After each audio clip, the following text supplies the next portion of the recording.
Hello everyone जय जगन्नाथ ସମସ୍ତଙ୍କୁ ମୋର ଏଜୁକେସନ କ୍ଲାସେସକୁ ସ୍ୱାଗତ ଜଣାଉଛି। ପିଲାମାନେ ତୁମମାନଙ୍କର ଦଶମ ଶ୍ରେଣୀର ବୋର୍ଡ ପରୀକ୍ଷା ଆଉ ଅଳ୍ପ ଦିନ ରହିଲା, ତ ମୁଁ ତୁମମାନଙ୍କ ପାଇଁ ଓଡ଼ିଆ ସାହିତ୍ୟ ବିଭାଗର ବନ୍ଦେ ଉତ୍କଳ ଜନନୀ କବିତାର ସର୍ଟ କୋଶ୍ଚିନ୍ ବଛା ବଛା ସର୍ଟ କୋଶ୍ଚିନ୍ ନେଇ ଆସିଛି, ଯୋଉଟାକି ତୁମ ପରୀକ୍ଷା ରିଲେଟେଡ ବା ପରୀକ୍ଷାରେ ଆସିବାଟା ହିଁ ଆସିବ। ପିଲାମାନେ ବର୍ତ୍ତମାନ ବନ୍ଦେ ଉତ୍କଳ ଜନନୀ କବିତାର କୋଶ୍ଚିନ୍ ନମ୍ବର 1, ଉତ୍କଳ କହିଲେ କେଉଁ ପ୍ରଦେଶକୁ ବୁଝାଏ? ଓଡ଼ିଶା, ବିହାର, ପଶ୍ଚିମବଙ୍ଗ, ଆନ୍ଧ୍ରପ୍ରଦେଶ। ସଠିକ ଉତ୍ତରଟି ହେଉଛି ଓଡ଼ିଶା। ବନ୍ଦେ ଉତ୍କଳ ଜନନୀ କବିତାରେ କବି କାହାର ବାରମ୍ବାର ବନ୍ଦନା କରିଛନ୍ତି? ମହାଲକ୍ଷ୍ମୀଙ୍କର, ସରସ୍ୱତୀଙ୍କର, ଦୁର୍ଗାଙ୍କର, ଉତ୍କଳ ଜନନୀଙ୍କର। ତ ସଠିକ ଉତ୍ତରଟି ହେଉଛି କ'ଣ? ଉତ୍କଳ ଜନନୀଙ୍କର। ତାପରେ ନେକ୍ସଟ କ୍ୱେଶ୍ଚିନ୍ ଯିବା। କବି ଉତ୍କଳ ଜନନୀଙ୍କୁ ଚାରୁ ଭାଷମୟୀ ବୋଲି କାହାର ମହତ୍ତ୍ୱ ପ୍ରତିପାଦନ କରିଛନ୍ତି? ଉତ୍କଳୀୟ ଶିଳ୍ପକଳାର, ଉତ୍କଳୀୟ ପ୍ରକୃତିର, ଓଡ଼ିଆ ଭାଷାର, ଉତ୍କଳର ପୂର୍ବ ଗୌରବର। ତ ସଠିକ ଉତ୍ତରଟି ହେଉଛି ଓଡ଼ିଆ ଭାଷାର। ନେକ୍ସଟ କ୍ୱେଶ୍ଚିନ୍ ଯିବା। ବନ୍ଦେ ଉତ୍କଳ ଜନନୀ କବିତାରେ କବି କିଏ? ଗୋପବନ୍ଧୁ ଦାସ, ଲକ୍ଷ୍ମୀକାନ୍ତ ମହାପାତ୍ର, ଗୋଦାବରୀଶ ମହାପାତ୍ର, ମଧୁସୂଦନ ରାଓ। ତ ସଠିକ ଉତ୍ତରଟି ହେଉଛି ଲକ୍ଷ୍ମୀକାନ୍ତ ମହାପାତ୍ର। ତ ନେକ୍ସଟ କ୍ୱେଶ୍ଚିନ୍କୁ ଯିବା। କ୍ୱେଶ୍ଚିନ୍ ନମ୍ବର 5, ଅୟୋଧୀ ଶବ୍ଦର ଅର୍ଥ କ'ଣ? ଶୀତଳ, ସମୁଦ୍ର, ବୃକ୍ଷ, ନଦୀ। ତ ସଠିକ ଉତ୍ତରଟି ହେଉଛି ସମୁଦ୍ର। ନେକ୍ସଟ କ୍ୱେଶ୍ଚିନ୍କୁ ଯିବା।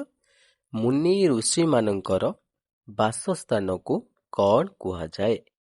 ପ୍ରାସାଦ, ଆଶ୍ରୟସ୍ଥଳ, ଉଟଜ, ପଥର ଘର। ତ ସଠିକ ଉତ୍ତରଟି ହେଉଛି କ'ଣ? ଉଟଜ, ଏବଂ ଏହାକୁ ମଧ୍ୟ କ'ଣ କୁହାଯାଇଥାଏ ପିଲେ? କୁଟୀର ବି ମଧ୍ୟ କୁହାଯାଇଥାଏ।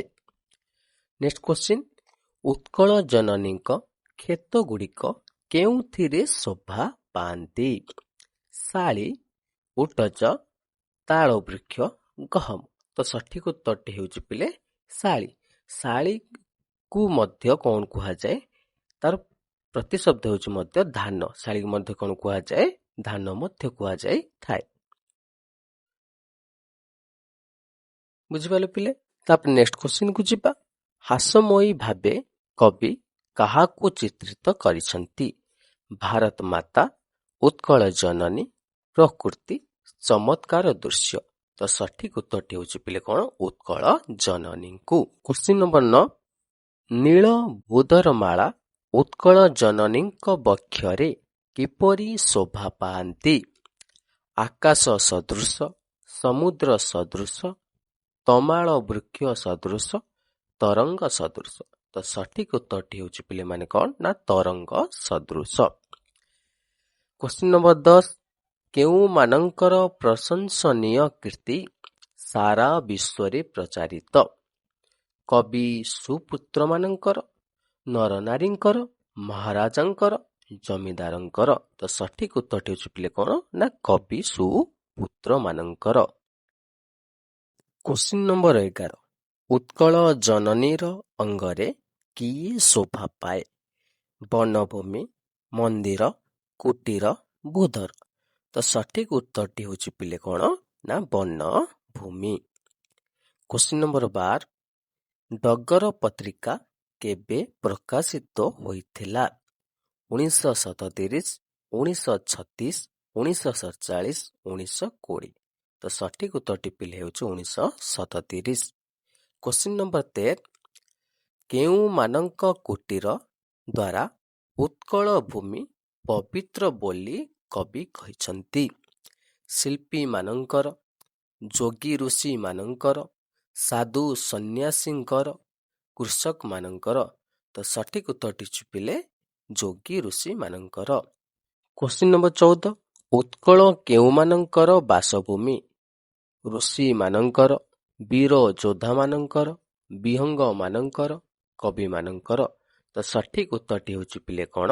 ନା ବୀର ଯୋଦ୍ଧାମାନଙ୍କର। କ୍ୱେଶ୍ଚିନ୍ ନମ୍ବର 15, ବୁଢ଼ା ଶଙ୍ଖାରୀ ଗଳ୍ପର ଗାଳ୍ପିକ ଭାବେ କିଏ ଓଡ଼ିଶାର ଜନମାନସରେ ପରିଚିତ? ସଚ୍ଚିଦାନନ୍ଦ ରାଉତରାୟ, ଗୋଦାବରୀଶ ମହାପାତ୍ର, ଲକ୍ଷ୍ମୀକାନ୍ତ ମହାପାତ୍ର, ସୁରେନ୍ଦ୍ର ମହାନ୍ତି।